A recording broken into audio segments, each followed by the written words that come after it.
heart failure. What are we talking about with heart failure? What does that mean? Well, what it means is pump failure. The heart is a pump, right? It's going pump, pump, pump, and it's pumping your blood and moving the blood through your body. If the heart is not moving the blood through your body, for whatever reason, that's pump failure. And so that's heart failure. And it can be caused by a lot of different things. So if you have this type of pump that has valves in it, and every time the heart pushes out, the aortic valve opens up, and then when the heart relaxes, the aortic valve closes, so that the blood keeps going in only one direction. So the valves keep the blood flowing in only one direction.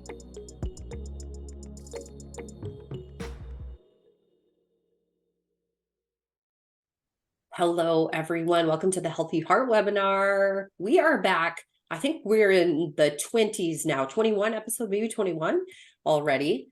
And we are excited today. We're going to talk about some fun stuff, talking about keeping that heart healthy. And we have planned out a lot of weeks of talking about different things, but today's specific topic is what supplements do we need to help prevent heart failure? And so I'm excited to learn from Dr. Saunders on this today. I'm going to get our Facebook going here.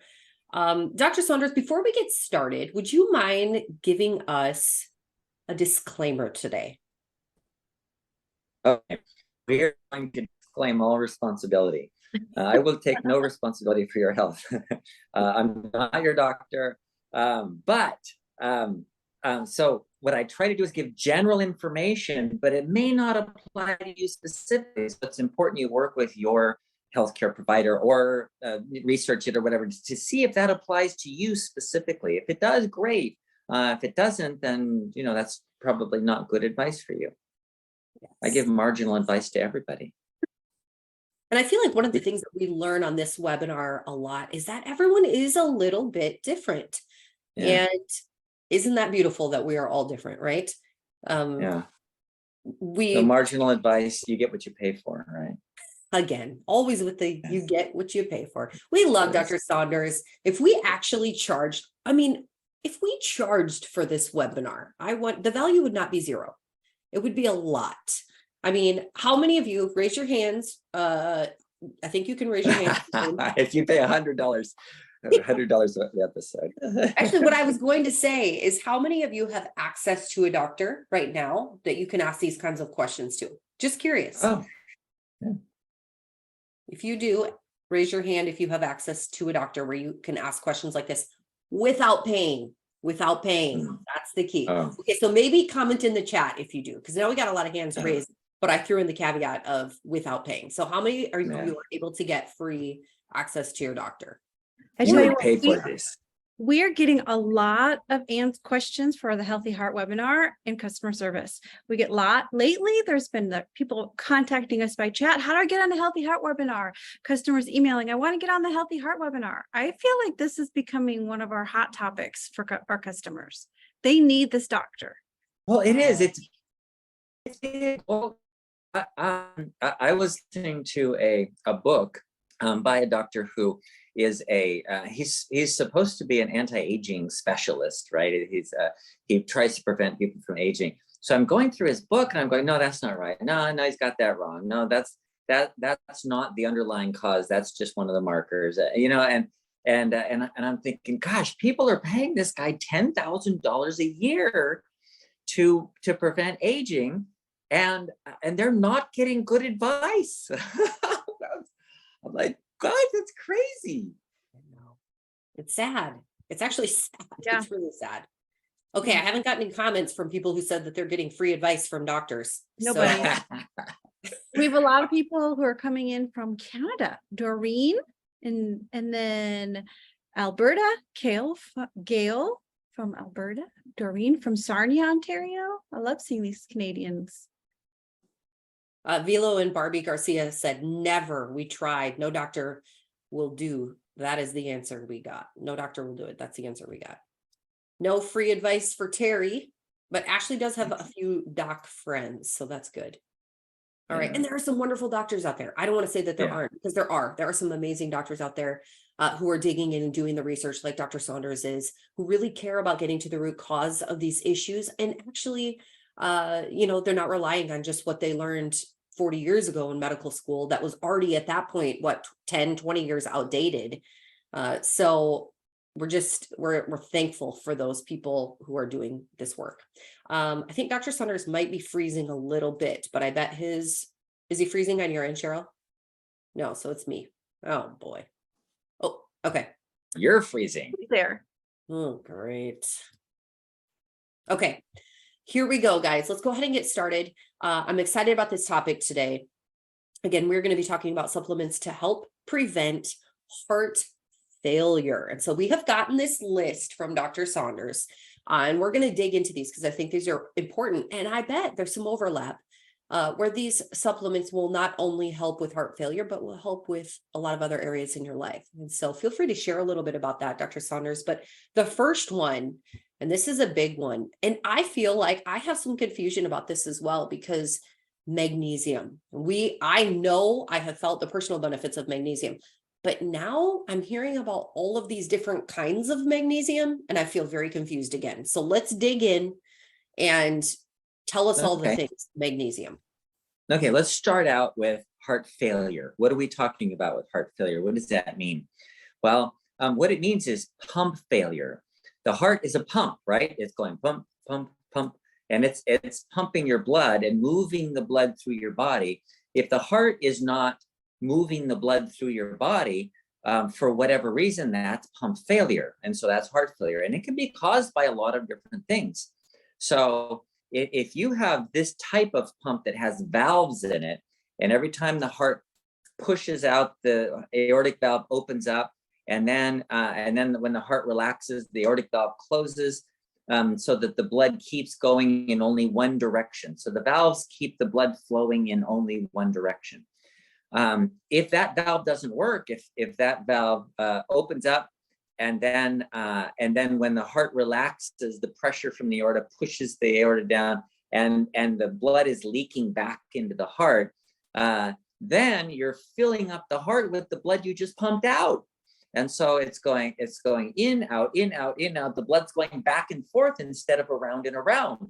And because the valve isn't working, and the failure of the valve is also pump failure, so the heart failure.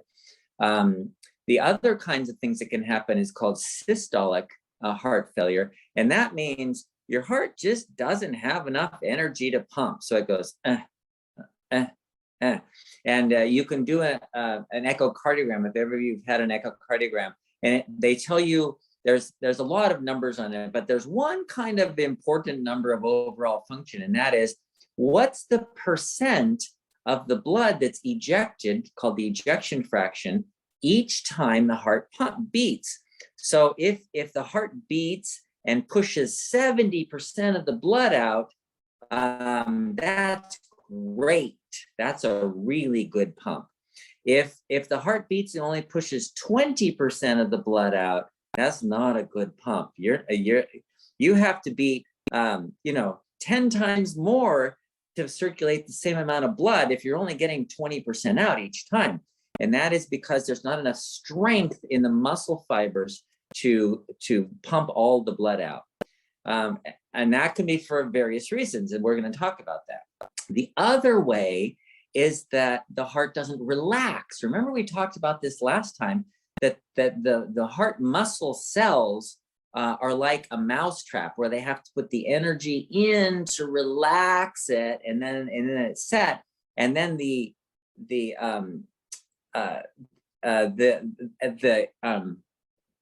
impulse from the nodes, the impulse comes through, and all it has to do is tap it, and bam, like a mousetrap, it contracts. But then it has to put energy into it to relax the muscle again. So the relaxation part is actually the energy requiring part. And so that's where so then you have pump failure of it pumps great, but then it takes a long time to relax, then it pumps again, then it takes a long time to relax. and it's not opening up enough to let enough blood in. So you're still only pumping a little bit of blood through each time because it's not relaxing well enough, and that's an energy problem. So each one of these is a different type of problem that can lead to heart failure. So the ones we're talking about today are the heart failure due to energy problems, and that's primarily what's called diastolic failure, and that means it's failure to relax. Sometimes also it's systolic failure, because the systolic failure is the muscles are not working well because usually they have like a lack of oxygen. If you have cardiovascular disease, for example, or if you've had a heart attack in the past, then those cells are dead and they're just not working, so that they just can't move because they're not working. So, and that can be an energy issue too. So we're talking about energy. How do we get more energy in the heart? Each cell has 40% of the cell is mitochondria, and those are the little bacteria that make the energy for your cells. And so there's thousands of those mitochondria constantly pumping out ATP, so that the heart never gets tired. You can go, you can walk all you want, you can run upstairs, you can run and run and run. In fact, in ancient societies, hunters, for example, most of the time, the way they would catch their prey, it's pretty hard to get close to an antelope, right? Close enough to throw a spear at it and hit it, right? So what they would do is run it down. They would just run it down. They just follow it, and they would run and follow behind it wherever it went, and it would run way off, and they would catch up, and then it would run again, and pretty soon the animal would get tired and couldn't run anymore, and they would then they'd be able to kill their prey. Because a man being two-legged can outrun an antelope being four-legged. So they just keep going. Well, the heart has to be able to keep going constantly. It needs a constant supply of energy because it doesn't get any rest. And so that's why there's so much mitochondria in each cell of the heart. What happens over time, and for other reasons, if you have nutrient deficiencies, if you have toxicities, if you've had the COVID vaccine, if you've had other energy problems like blockages in your arteries, then you're not getting enough energy there. And then you can lose those mitochondria and the heart can't keep up. So you're going to have relaxation problems or contraction problems. So how do we, number one, get more energy to the heart? And number two, build more mitochondria so that the heart has plenty of energy to keep pumping. So magnesium, why is that important? Oh my gosh, magnesium is so important. There's over 300 different enzymes that require magnesium to function. This is not a small thing. And many of those are enzymes that are required for energy in the mitochondria. And here's the problem, is that in our society, we don't get enough magnesium. It's a very common deficiency. Why is it so common? Well, it's because the foods we eat are not high in magnesium. We don't eat high magnesium foods. So let me tell you what's high in magnesium: nuts and seeds, whole grains, dark green foods. So anything green is green because of magnesium. So the foods that we eat grains, right? Oh yeah, we get a lot of wheat, but guess what? The wheat has all the germ taken out, and guess what goes with it? The magnesium's gone. So all your white flour, no magnesium. And nobody lives on nuts. Sure, we eat nuts occasionally. Here, have some peanuts, a few walnuts or a few almonds, but that's not like a daily kind of thing. Other societies have beans, peas, lentils, and they have magnesium in there. But in the United States, we might have beans once in a while. It's not like a daily kind of thing. And when we eat greens, we eat things like iceberg lettuce, which is very little magnesium, and romaine lettuce, which is very little magnesium. And we don't live on kale and spinach and dark green vegetables like chard. So because of that, because we don't live on anything that has magnesium in it, we can go for days without getting hardly any magnesium at all. And that causes deficiencies. So the deficiency in magnesium is really the problem. And it's a social, or it's a societal problem of the way we eat, the processing of our foods, for example, and not getting fresh green leafy vegetables and whole grains and beans and things like that. So how do you get extra magnesium? Well, that's what Leslie was talking about. Oh my gosh, you go to the store and you see this whole aisle full of magnesium, and it's like magnesium glycinate, magnesium stearate, magnesium oxide, and one of them says neuromag. This is the best one. Okay, do you know what? It doesn't matter. Magnesium is magnesium. You're going to absorb some of it. Yes, you absorb a much higher percentage, 20%, 30% more of the chelated magnesium, like magnesium glycinate, than you do of the magnesium oxide. But that's not the issue. It's getting magnesium. So if you're going to be cheap and buy magnesium oxide because it's super cheap, you know what? It still works. You still get magnesium, and who cares that you absorb 30% less or whatever it is? It's not important. Now, having said that, some people have issues with magnesium citrate, magnesium oxide, because they don't absorb all of it and they get diarrhea. So I've had people say, gosh, if I take magnesium supplements, I get diarrhea. Why is that? Well, because if it's not absorbed, it goes into the large intestine, and magnesium in the large intestine wants to be let go. so the colon just pushes it out. And so that's where the diarrhea comes in, which is great if you're constipated and you take milk of magnesia, right? That's the magnesium. And that gets rid of your constipation. So because of that, some people, if they take the magnesium, the chelated type of magnesium, like glycinate, then they get better absorption and less chances of getting diarrhea. So that's one. The other one is like, we have a magnesium spray. That's what Barton Publishing, Barton Nutrition sells, the magnesium spray. And the reason for that is that same reason. It's the same issue with some people were getting diarrhea, and it wasn't commonly available. Whereas you can go into the store and get magnesium of any kind anywhere, but the spray was a little harder to find. So we said, let's provide the spray for people who can't get or can't take the oral magnesium very well. So, and guess what? It's absorbed through your skin. It's always been that way. Do you know where it first came from? This is really interesting. In France, there's a place in France called Epsom, France, and the Epsom had pools, and people would get into these pools and they would be healed of all kinds of things, or they would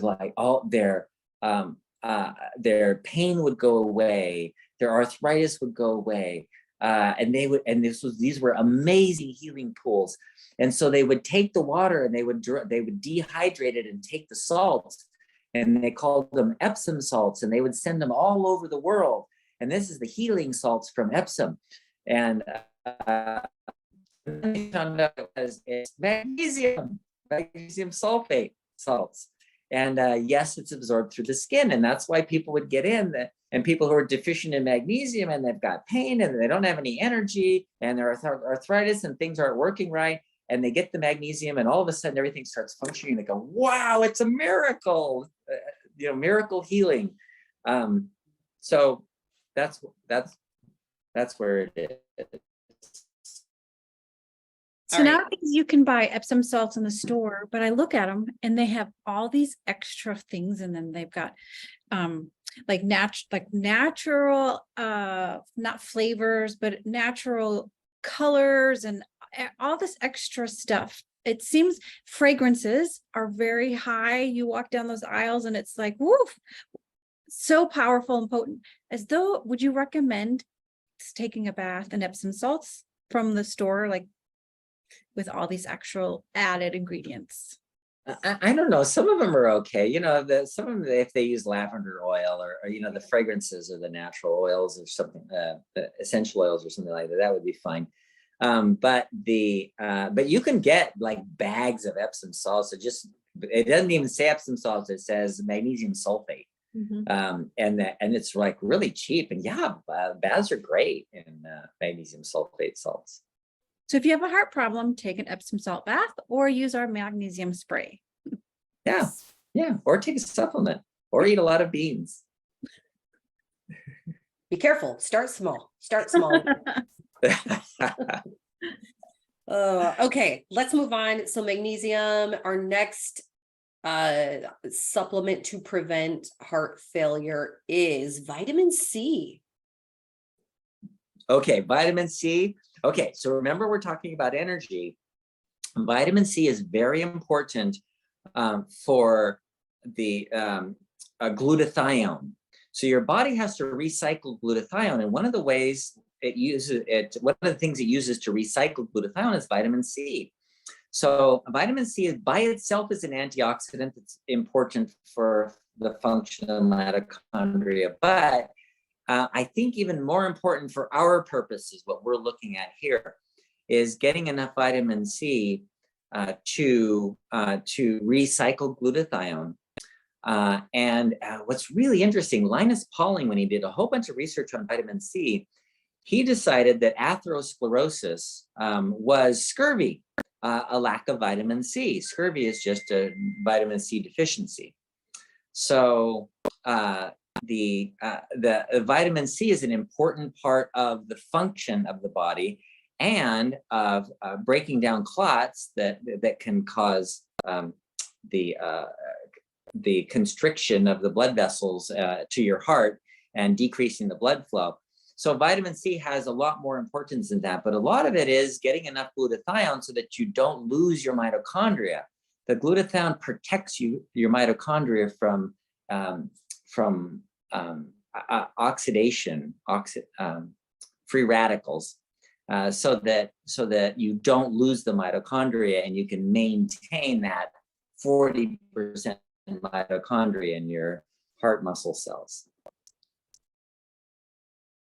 Interesting. I had a question here. I wanted to ask you. Let me find it here. Well, you had mentioned about low pumping. Ashley said, does the low pumping cause heaviness in your legs? The heaviness in the legs is probably from the muscles in the legs not having enough energy. So and then if the heart's not pumping well enough, then there's not enough blood going into the heart, or if the valve isn't working or whatever, then the blood backs up into the right side. So your veins are trying to get blood in, but the heart isn't pumping enough to circulate enough blood. So it backs up in the veins, and then you get swelling of your legs. So yeah, the swelling can come from congestive heart failure. And that's a common problem, which can create heaviness in the legs, but also the heavy feeling, if it's not swelling, is usually due to those muscles in your legs not getting enough energy, or the nerves for that matter. Sometimes the nerves don't get enough energy. Okay.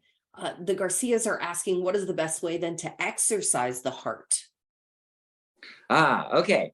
The best way to exercise the heart is to exercise. And the best type of exercise is the one you like. So if your best exercise is running, then great. Some people like treadmills. I can't stand treadmills. If my doctor said you have to run on a treadmill, I'd say, forget you, I'm not doing anything.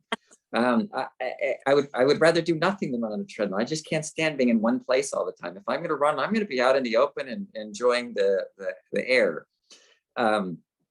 So that's me though, right? Some people love treadmills and they have their screen set up and they're watching their videos and running on the treadmill and having a great time. And hey, more power to you. That's fine. Some people like to lift weights. Some people like walking around. Some people do gymnastics, dancing. Whatever you like to do is the best exercise for you, because if it's something you don't like, you're not going to do it, and then it's useless. Yeah. So I can't recommend an exercise. But yes, as you exercise, then you tell your heart, hey, we need more energy. You better make more mitochondria. So if you don't exercise, it doesn't happen. Just like, if you're laying on the couch, you're not going to build big, strong muscles laying on the couch. Darn it. I don't know why that doesn't.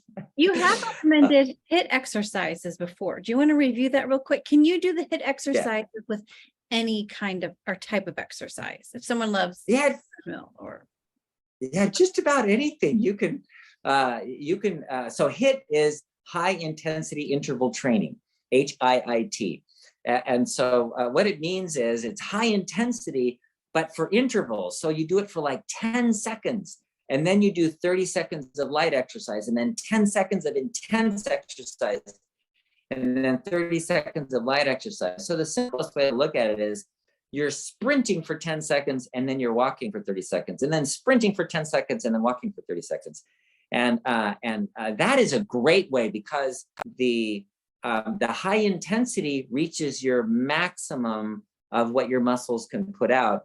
And that causes them to say, hey, we need more energy, we need to build. And so that allows building of muscles.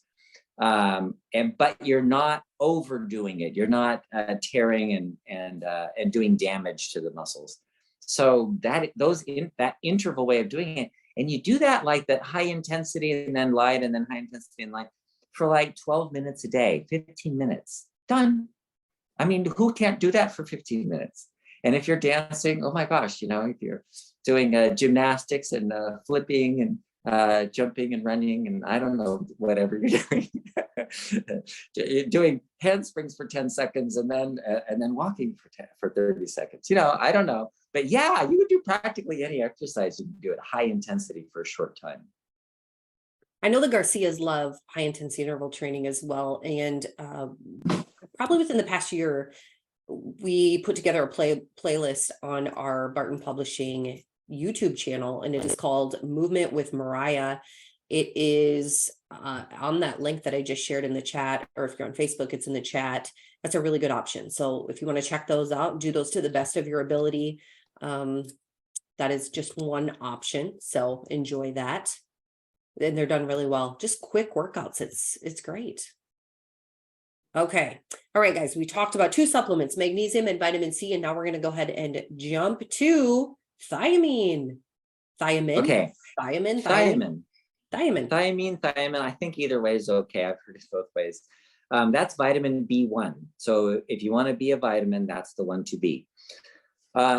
Vitamin B1 is really important for the lining of your arteries. So the glycocalyx, it's called.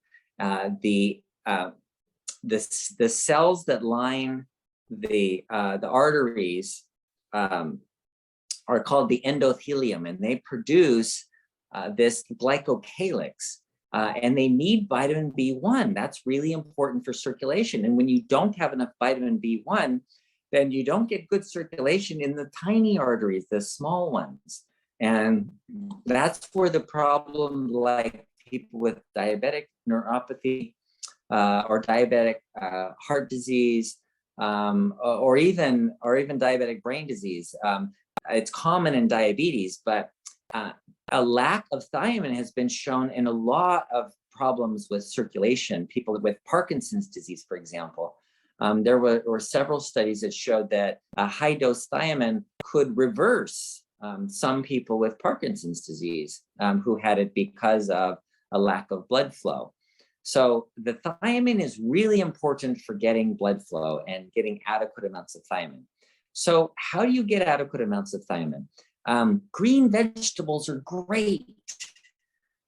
So if you eat kale and broccoli and spinach and lettuce, then you're going to get vitamin B1. You're going to get enough of it. There's a lot of natural fruits and vegetables that have thiamine. But again, it's one of those things that shouldn't be a deficiency at all, because we should have plenty. But people live on processed foods. And if you're just living on processed foods, you're having pizza and hamburgers and French fries and stuff out of a box. I saw someone come to lunch with I think it was a lunchable or something like that, and peeled it open, and everything in there was processed. It was crackers and cheeses, and there was nothing in there that was, and then there was some candy, and there was nothing in there that was like nutritious, not even like nuts or anything. Anyway, so vitamin B1 is found in fresh vegetables, especially. And so eat your vegetables. That's what your mom told you. That's the best way to get it. And consider, especially if you have congestive heart failure or neuropathies or any circulation issues, try to get enough. You might do a supplement of vitamin B1 vitamin. We have the Nervala has a form of thiamine called benfotiamine. And this form of thiamine is fat soluble, so it gets directly into those cells called the endothelium of the lining of the blood vessels. And because it gets directly in there, then it actually heals that a lot better. So you could take high dose, but you could also take Nervala. And Nervala is specifically for nerves, but one of the ways it helps the nerves is by getting the circulation there, which is also what your heart needs. So it's not a bad place to go. Okay, I'm sharing this on the screen, but I want to just mention store.bartonnutrition.com. You can find all of our supplements. And if you use code webinar25, you'll save 25% on these supplements. I'm going to ask a strange question about this. What about fiber greens? So if we're taking fiber greens, it has some vegetables. Does that give us any of the thiamine that we may need? Gosh, I don't know. Can you see look on that one. No, right there. Look on, supplement facts right there. Let me see. What does it say? Because it'll say vitamin not B6, B12, not listed. Yeah, so probably not enough to worry about. Okay, well, thought I'd give it a try there, guys. Trying to save you eating some vegetables, but looks like you still got to eat them, according to Dr. Saunders. Okay. So it does list vitamin B6, but in B12, that's what you said, but not B1. Right. Okay. Right. Did we lose Dr. Saunders? Oh, we did. And I wanted to say, so I just reviewed a customer who wrote in about Nervala. She's been taking it for a year, and she said it's the one thing that has helped her with a neuropathy. And so I love hearing these customer reviews. It works. So give it a try. Yeah. Awesome. Yeah, we get a lot of people who write in about Nervala. And in fact, I don't know if Joe's on today, but I think he at one point was taking the Nervala at night and he found that it helped him sleep better. So all sorts of crazy. This is what I've concluded with some of these supplements, because you remember, guys, I'm kind of like a doctor in training right now because I'm on episode like 240 with Dr. Saunders. So it is amazing what the body does, though, when it gets all of the correct supplementation that it needs, or when it starts getting all the vitamins that it needs. You never know the beautiful things that could happen from it, whether you're going to sleep better or you have more energy or your stress is reduced. And when you get all of those things in balance, you can do a lot of wonderful things. So I'm excited to read all of the things that come in about the strange things that people find happen when they use some of these supplements. But I'll also say this, Dr. Saunders is not a huge supplement fan. He would prefer that you get your stuff figured out through food, stress reduction, exercise, etc. But of course, as he says, sometimes you need to supplement for those things. And that's why they were created. Is that all right? Is that okay to say? Did I get that right? Yeah, that's good. So vitamin B1 comes from natural food, but also from I didn't mention whole grains, and beans also are a good source of vitamin B1. And that's the other part of it is the grains are because the germ and the bran are taken out, the germ is taken out, the B1's gone. So so they try to fortify it with vitamin B1. So they have fortified. Fortified means they took out the natural stuff and they put in some chemical stuff. vitamins. In your B1. research of late, are you still feeling like a high fiber diet is the way to go for good general health? Oh yeah. General health, yeah. Generally, high fiber diet's the best. Okay. Awesome. I figured you were probably going to say that, but I know you're always digging in, so it's fun to learn from you. We need to do a webinar about that. How can you get a high fiber diet? We need to talk about breakfast, lunch, and dinner options. Yes. Maybe that may even be next week. I think we better do that next week. Okay, there's my notes. All right. Okay, let's move on to our next supplement, D-ribose. What in the world is D-ribose, Dr. Saunders? Oh, this is fascinating. Now, D-ribose is sugar. It's sweet. It's a 5-carbon sugar, whereas glucose is a 6-carbon sugar. Glucose is used for energy, but ribose is used for totally different things. Ribose is used for ribonucleic acid, RNA, or deoxyribonucleic acid, DNA. So, we think of sugar as something that, oh, it tastes sweet and it's good for energy, but this is not for energy. Yes, it tastes sweet, but this is not for energy.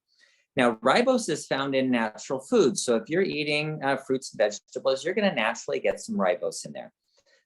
However, since a lot of us eat, or Americans eat, processed foods again, we and don't eat a lot of fresh fruits and vegetables, then it's common to have a low ribose in people, especially if they have congestive heart failure.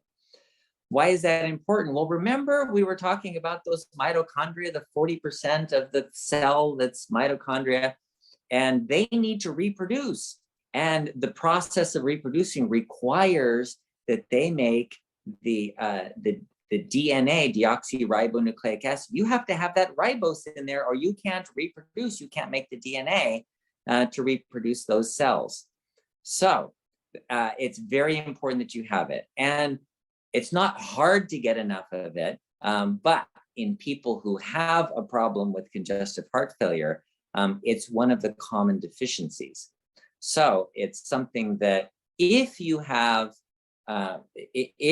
congestive heart failure, then adding D-ribose is something you should do. Right. I'm going to move on. Time is just flying by here. Let's talk about coenzyme Q10. Oh my gosh, CoQ10 is so important. I have a woman I saw yesterday got the vaccine, and she became blind from it. And we found out it was a circulation issue, and that's generally what the spike protein causes. And so we put her on a super high dose of CoQ10. And she's actually, yesterday she came in, this has been a month now. Yesterday she came in and she says, I can start to see colors now. She said, it still looks like I'm looking through like a veil, like sheer curtains is what it looks like. But she couldn't see colors before. Now she's starting to see colors. CoQ10 is very important for energy production. It is part of, it's an enzyme or a coenzyme that's required in the cell membrane of the mitochondria. And the mitochondria are making energy. And if you don't have CoQ10, you can't transfer the energy from one side of the membrane to the other side. So it doesn't work. The mitochondria just won't work without CoQ10. You have to have it. So yes, you make it. It's not a vitamin. Your body should make it. But guess what happens over time when you're not well nourished or something? Then you gradually make less and less of it. Well, why are you making less and less of it? See, the problem with aging is not that the testosterone is going down, the estrogen is going down, the CoQ10 drops. All of these things are going down. The number of mitochondria are decreasing. Why is that happening? It's happening because we become less active. People who stay active don't have that. It's just a natural part of the way biological systems work. You're only going to make what you need. And if you're laying on the couch all day, you don't need a whole lot of energy. So your body's going to stop making energy and going to decrease the mitochondria to become more efficient. Why have all this excess sitting around when it's never being used? So it's going to diminish over time. So we don't make less CoQ10 because we age. We make less CoQ10 because we become less active as we age. So I hear this all the time. People say, "Oh yeah, when I was younger, I used to be able to bench press 200 pounds, and I could do this and I could do that." And now there's no way I could do that. Well, why not? Well, it's because you're not doing it. You're not going to the gym every day and working out and building up to where you can bench press 200 pounds. It's not that you can't do it because you're old. It's because you can't do it because you don't do it. And that's really what it is. So like Leslie was saying, I'm not saying you should take all these as supplements. I'm saying, okay, CoQ10 is a common problem with people with congestive heart failure. How do you build it? Get really good nutrition and exercise. And you will keep your levels of CoQ10 up and you won't have to supplement it. Okay, we did have a question about doses for these things, which we didn't talk about. So what about CoQ10? Where are we at? CoQ10 around between 1 and 200 milligrams a day. Okay, is adequate amount. And our Healthy Heart supplement has 100 for those who are. Yeah, and that Healthy Heart supplement has 100, so that because some people will do it twice a day, and some people do it once a day. So we want that between 1 and 200. right. Let's do our next supplement, L-carnitine. Okay, L-carnitine is also really important, and it's not a vitamin. You don't need it, but it's a common problem in people that have congestive heart failure. It's part of the energy system that brings the fatty acids into the mitochondria to be processed and made into energy. So the L-carnitine is really important for making energy from fats. Well, guess what happens if you're not burning fat? Guess what happens if you have diabetes and have insulin resistance? And insulin resistance means you have high insulin. Insulin is a hormone that says don't burn fat for energy. Well, do you need L-carnitine? No, don't need it. So guess what? You're not going to make it. So how do you get your body to make more L-carnitine? You burn fat for energy. And the way to do that is fasting. Some of you are on the diabetes solution kit, right? And if you're in phase 1 of the diabetes solution kit, what's that? A ketogenic diet, right? What does ketogenic mean? It means you're generating ketones, and you're generating ketones because you're burning fat for energy. So whenever you burn fat for energy, your body will make more L-carnitine, will use more L-carnitine. Well, people who are sitting around and their heart's getting weak, they don't have any L-carnitine. You add in L-carnitine, and all of a sudden they can get fat into their cells and start using it for energy, and their heart can start working better. So L-carnitine is something, yes, you can supplement it, and the supplements are generally pretty high doses, like 2,000 milligrams to 5,000 milligrams twice a day. So it's not a small amount. And it's dramatic for some people with congestive heart failure. It's like makes a huge difference, and reverses it really quickly. When it doesn't, then that's not your issue. That's all, just not your issue. All right, one more thing we're going to talk about, and then we'll get through some of these questions. Let's talk about the importance of sunshine. Yes. Okay. Now, sunshine is a huge topic that we should talk about a lot. Sunshine is incredibly important. So people think that, oh, I don't need sunshine, I can just take a vitamin D pill, right? Vitamin D is the sunshine vitamin. So you have to get sunshine to get vitamin D. There is no way to make vitamin D without sunshine, or at least the ultraviolet light that comes from sunshine. So, so when you get a pill, a supplement, where does that come from? Well, there's sheep excrete this lanolin, it's dehydrocholesterol, into their wool. And then so when the sheep are sheared, they take off the wool, they take this lanolin, it's called, and it has dehydrocholesterol, They expose it to sunshine, make it into vitamin D, and then they extract that and put it into a pill, and then you pop the pill, and that's where it comes from. It comes from sheep sweat. So, well, not anymore now. Now it's more of it is artificially made, but that's what it used to come from. So the sunshine is really important for every animal, every mammal at least, but even lizards need sunshine, and it's really important. There's other benefits besides vitamin D. The infrared part of the sunshine penetrates your skin, so that the ultraviolet just like hits your skin and releases energy right on top of your skin. That's why you get sunburn. But infrared gradually releases energy as it penetrates through your skin into your body. That's why if you've ever looked like at a super bright light or the sun through your hand, it looks red. Why? Because the red penetrates.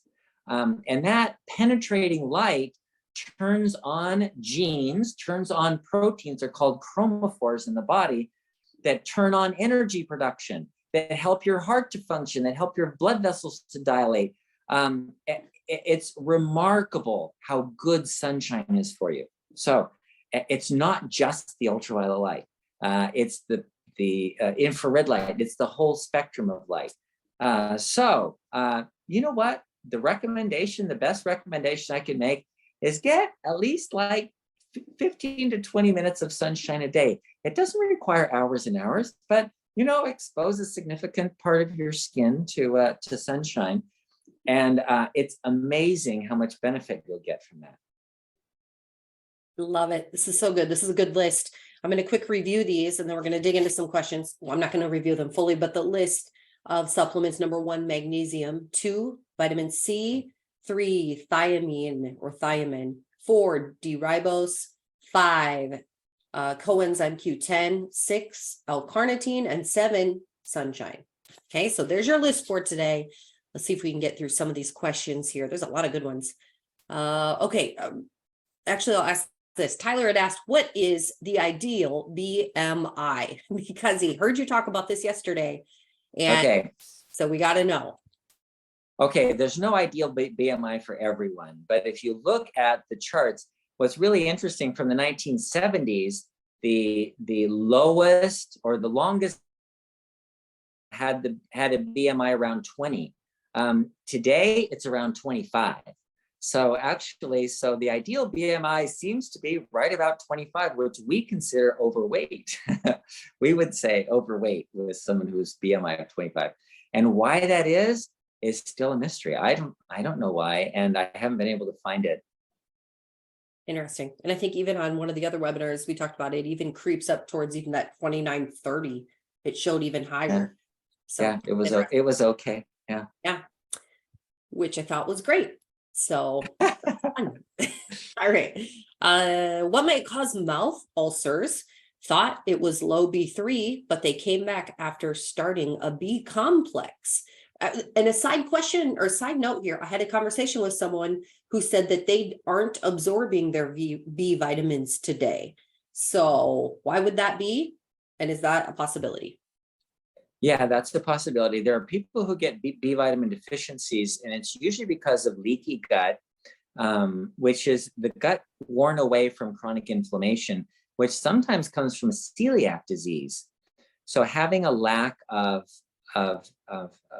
brush border in the intestines, B vitamins, it's a common problem.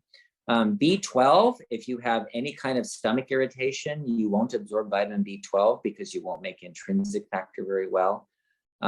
So yeah, the B vitamin, the intestines, it requires intact intestines, and people get B vitamin deficiencies from having inflammatory bowel disease or irritable bowel syndrome or celiac disease, those kinds of things.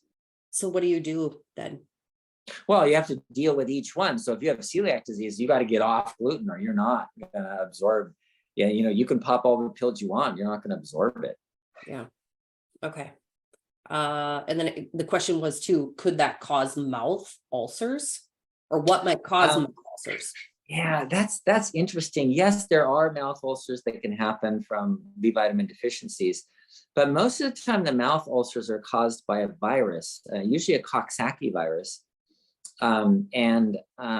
They're aphthous ulcers, they're called, and they're pretty painful usually. And I'll just tell you a quick remedy for it. If you get a tea bag like chamomile tea, and you make the tea, you sip the tea, and then you take the wet tea bag and put it directly on the ulcer, it'll be gone in 2 days. Interesting. For how long? My mother-in-law gets ulcers in her mouth all the time.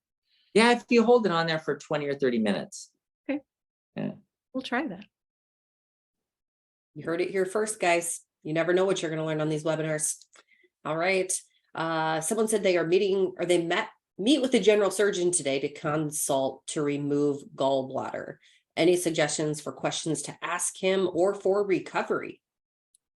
Okay. Well, first of all, why would your gallbladder be removed? So if you have like a lot of stones, you're passing stones and you're like, okay, there's a bunch of stones in there and I don't want to keep passing them. So let's take the gallbladder out. That's one way of looking at it. There's other reasons. If you have a blockage of some kind, or if you have infection or inflammation of some kind, or sometimes the gallbladder gets really hard. It's called porcelain gallbladder. It's not even working. So the gallbladder needs to be removed. So there are reasons to have it removed. So the questions that you should ask your surgeon, gosh, it would depend on why. If you have a good reason to have it removed, then, you have it removed. So, okay, so after your gallbladder is removed, though, the one thing you want to know then is how does that change what I do? And for some people, it doesn't make a difference, but some people, because you no longer have the ability to eat high-fat diets. So if you eat something high in fat, you don't have a gallbladder to squeeze all that bile into there to solubilize the fat so you can absorb it. So some people get diarrhea and all kinds of problems, gas and bloating and all that because they've had their gallbladder removed. But if your gallbladder is non-functional anyway and it gets removed, then it might not be an issue. So one of the things to look at is having a high fiber, low fat diet after your gallbladder is removed. And that way, because of the high fiber, it'll absorb the fats, and so it'll hold on to the bile acids, so you don't reabsorb them. Is what I meant to say, and so that you don't get secondary bile acids going through your stomach, because you don't want those if you don't have a gallbladder. And then you don't want a high fat diet because all you're getting is your liver's making bile, and it's just it has no gallbladder to hold it, so it's just going drip, drip, drip into the intestines constantly. So you're getting a drip of bile in there, and so if you eat a whole bunch of fats, it could cause problems. So, that's what I would recommend after that's done. Okay, one more question. How does inflammation impair the normal function of the heart? This is from Krish. Okay. Wow, that's a big subject. Inflammation is huge in heart disease. It impairs the function of the heart by decreasing the blood flow. So if you have inflammation in your arteries, a couple of things happen. One is you get clots in your arteries more easily. And another is you don't repair them very easily. And another one is you get contraction or constriction of the blood vessels more easily. So then you have this, the arteries just aren't getting a lot of flow to the heart. So you have a lack of blood flow, and that causes all kinds of heart problems, chest pain and shortness of breath and congestive heart failure and the pump failure, all those things we were talking about. So inflammation can be a big part of that. All right. This was so good. Did you guys see my lights flickering really strangely for some reason? I don't know what was happening, so I had to turn them off. You're a different shade now. I know. Yeah. That was weird. Okay, Dr. Saunders, thank you so much. We just love having you on here and learning from you. So we will see you next week. Yes, next week. Bye-bye. Bye. I'm going to see if there's any questions that we can answer. Maybe you know this one, Cheryl. I think Eric was asking about the ingredients for Dr. Saunders' cabbage soup. I don't know. Was this referenced in one of the other webinars? Saunders? That's what I'm wondering. I'm trying to remember. It is possible. It's possible that he did. Probably bone broth involved. Yeah, I would probably. guess carrots. I don't know. I would imagine him throwing in some lentils, like brown or green or red lentils in that too. I don't know. Yeah. Let us know where you think you heard about it. Maybe we Yeah, I'm trying to can- remember too. He probably did bring it up on a webinar. Let's see. Today. Okay. Boy, guys, I don't know if I can help with any more of these.